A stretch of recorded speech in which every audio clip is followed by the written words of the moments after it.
Superintendent Maldonado and board members. On February 14th, 2025, Acting Assistant Secretary for Civil Rights, Craig Traynor, issued a Dear Colleague letter from the U.S. Department of Education. It directs schools receiving federal funds to end race-based practices and DEI indoctrination. The letter warns that noncompliance by February 28th could risk federal funding. This impacts districts like ours who receive tens of millions of dollars from the Department of Education. I ask that our board review and change all of our policies, nonprofit funding, and curriculum to ensure full compliance. Given all the valid concerns of current budget cuts, I urge you to act. I think it important to read from this letter for all to hear. I think you've been given a copy, but it's really very important. Dear colleague, discrimination on the basis of race, color, or national origin is illegal and morally reprehensible. Accordingly, I write to clarify and reaffirm the non-discrimination obligation of schools and other entities that receive federal financial assistance from the United States Department of Education. This letter explains and reiterates existing legal requirements under Title IX of the Civil Rights Act of 1964, the Equal Protection Clause of the United States Constitution, and other relevant authorities.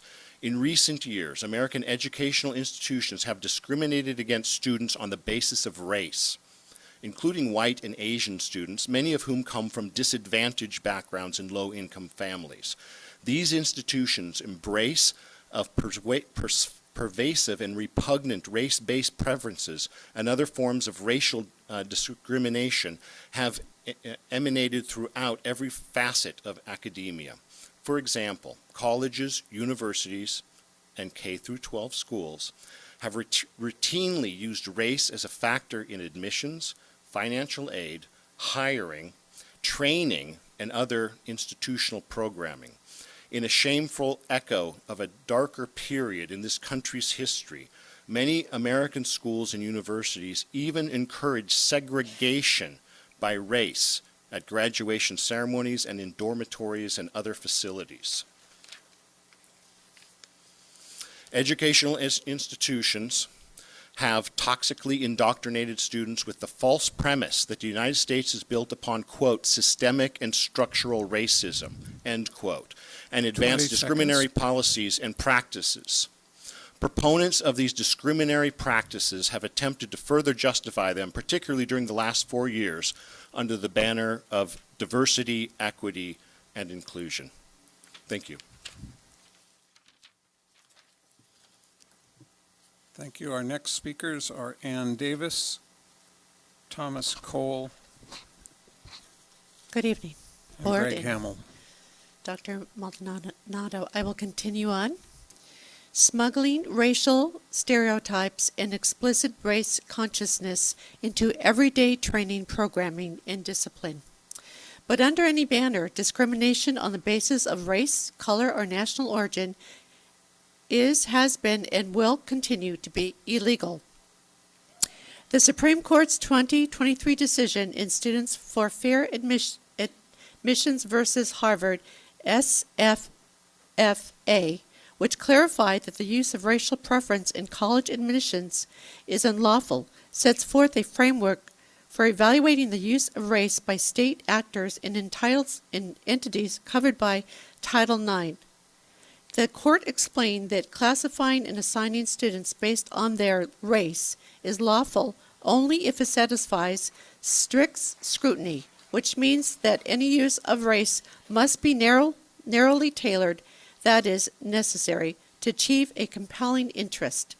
To date, the Supreme Court has recognized only two interests as compelling in the context of race-based action. One, remediating specific identified instances of past discrimination that violated the Constitution or a statute, and two, avoiding imminent and serious risk to human safety in prisons, such as a race riot. Nebulous concepts like racial balancing and diversity are not compelling interests. As the court explained in SFFA, an individual's race may never be used against him and may not operate as a stereotype in governmental decision-making. Although SFFA addressed admissions decisions, the Supreme Court's holding applies more broadly. At its core, the test is simple. If an educational institution treats a person of one race differently than it treats another person because of the person's race, the educational institution violates the law. Federal law thus prohibits covered entities from using race in decisions pertaining to admissions, hiring, promotion, compensation, financial aid, scholarships, prizes, administrative support, discipline, housing, graduation ceremonies, and all other aspects of student, academic, and campus life. Put simply, educational institutes may never separate or 30 segregate seconds. students based on race, nor distribute benefits or burdens based on race. Although some programs may appear neutral on their face, a closer look reveals that they are, in fact, motivated by racial considerations. And race-based decision-making, no matter the form, remains impermissible. For example, a school may not use students' personal essays, writing samples, participation in extracurriculums, or other cues as Your a time is up. means of determining or predicting a student's race and favoring or Your time is up. disfavoring Thank you. such students. Time. Finishing Next my speaker. sentence. Thank Thank you you. for being polite. Yes, thank you. I'm Thomas Cole, and I'm here to speak about the letter as well from the Federal Department of Education. You've heard some verbiage from it already. I think you understand this is the federal government telling you that DEI is not going to be funded by the federal government. That could mean a $50 million loss to the education community. So I think that is very serious of a loss. You probably would like to avoid losing $50 million. And the federal government right here is telling you, you will lose it if you continue pressing DEI. Now, you do have a problem because I know a lot of the books, the curriculum that is used by the district contain DEI precepts. And the curriculum also contains that. So if you're going to remove that, you have to remove books. You have to remove curriculum. You have to be removing teachers. Those courses are going to be gone unless you want to lose $50 million. So that in a nutshell is really what this letter is about. I think that, you should take it very seriously. This is the federal government. This is not just me bringing a lawsuit. This is the federal government who will cut off your money. Parents should realize this. It's a big loss. People really panic over $1 million loss. This is going to be a big $50 million plus loss. So I think I've beat that horse to death. Thank you. Please pay attention to this letter. I think it'll make our education process better. And it's not like we're doing great with 70% failure rates for graduates. So we really need to concentrate more on education and less on political and social learning, in my opinion. And this letter from the federal government says the same thing. So thank you. Good day. Next is Greg Hamill, followed by Alice Post. Hi, I would like to also comment on the letter that the previous speaker spoke about. We do have some data in our school district. Many years ago, before many of you were on the board, we had an incubator called Just Communities, which implemented a oppressor-based model for education. The DEI, their fundamental theory was that white people oppress black and colored people of color, men oppress women, Christianity oppresses other religions. It was in their Just Communities curriculum. So that table's what the basis of this DEI was teaching. And unfortunately, the school supported it for 7 years with over $1 million, and the Just Communities promised that this curriculum would help close the achievement gap between Hispanics and Asians and whites. Unfortunately, it did the opposite. Over the 7-year period, the Hispanic achievement widened from the white and mainstream population. So it did the opposite of what it promised. And we could predicted it, that if you tell certain people they oppress other people, you're going to create conflict. And that's what we did here. And so the achievement gap didn't work. And also, if you noticed, we've seen a large spike in the anti-black racist comments made towards our African American students.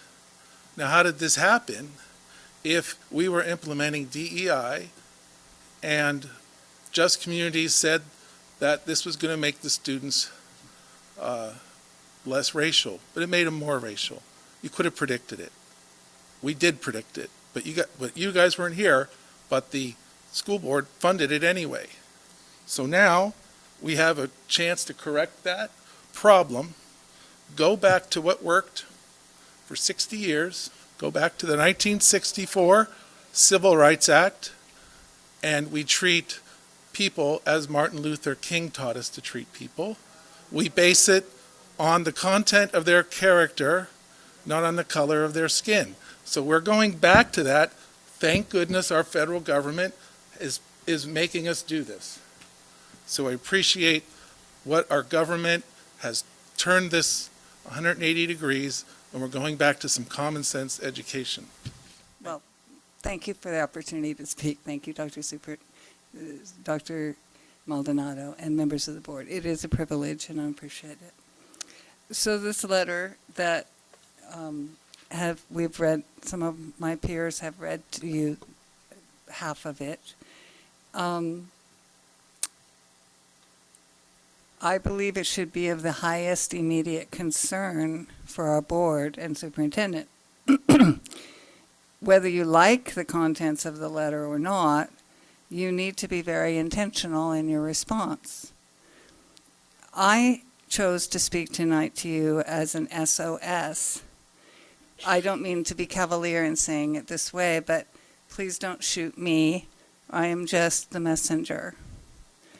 When I read the Dear Colleague letter, I felt it was very important to put the school board on public notice of the serious threat which the letter makes. We can't bury our heads in the sand. So that you can make an informed and transparent response. The letter, and importantly, your response to it, threatens the academic support of the federal government to our most vulnerable students who are already underperforming in math and English. The academic progress of these students is my concern. I have a few simple and direct questions. Do you plan to respond to the Dear Colleague letter by the deadline, which is February 28th? Conversely, are you going to go the same route as the Hope District is, whose superintendent has gone on record saying she's going to not comply? Conversely, if you are not going to comply, what is your plan? No, are you going to do as Hope did, not comply? Conversely, if you are going to comply, what is your plan? And even more importantly, when are you going to put this on an agenda for discussion and action? You can't just bury your head in the sand. Given that diversity, equity, and inclusion is the North 30 Star, seconds. which guides every aspect of our district, I wonder how you would even go about unraveling all the aspects of curriculum, clubs, teacher training, administrative staffing that could be identified as out of compliance by the federal government. 10 seconds. If you choose not to comply, are you concerned, as I am, about how this will put our most vulnerable students in jeopardy? Thank you. I believe that's the end of the public comment. Sorry, guys, I put one in under it. I don't know where it went. I'm here as a concerned teacher. My name is Kate Lambert. Hi, guys. I've been teaching for over a decade. I've worked in many different districts and with many different groups, multiple credentials, and I'm here because I'm concerned that you won't feel we'll stand behind you if you stand up to what you just heard. I'm concerned that you guys don't know that we love you even though we have to bargain against each other. And I hope that you guys know that please stand strong, stand behind all of our students, and we will be there too. Thank you guys very much. Thank you. This is on board comments and correspondence. So like other board members, I'm sure over the last few days, we have received a lot of email about troubling issues and the important issues of budget. So first of all, I want to say this is not about budget. I'll have my comments there. My comment today is how much I appreciated hearing from constituents, from employees and so forth, with a very respectful tone to the communication. It made me want to read and pay attention because it was done so respectfully. Thank you for that. Thank you. I was not going to have a comment today, but I have a comment now. So, I have this Dear Colleague letter in front of me.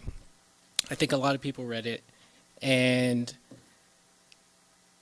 I obviously work in higher ed, so we're dealing with it too, and we're trying to figure it out. But when I look at this, it's about creating chaos, it's about creating fear, it's about getting us to do nothing out of just giving up because they want us to be afraid. They want us to think that one person has the authority to do all of these things, make all these changes, affect the way that we're able to support our kids and our families. And one of the things that I think just gets under my skin so much is when people co-opt certain things. And so we got a quote tonight, so let me complete the quote. I have a dream that my 4 little children will one day live in a nation where they will not be judged by the color of their skin, but by the content of their character, is the actual quote.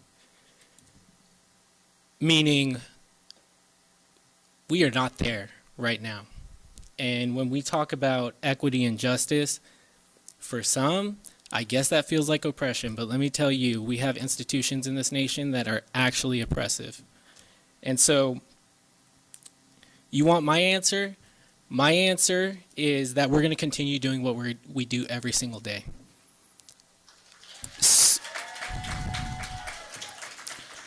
Serving our students, centering our students, no matter their race, no matter their abilities, no matter how they identify, we are going to continue to serve them because that is what education is about. And that is what we do. So that is my answer. It's not going to be on a board agenda. We're going to continue doing what we do.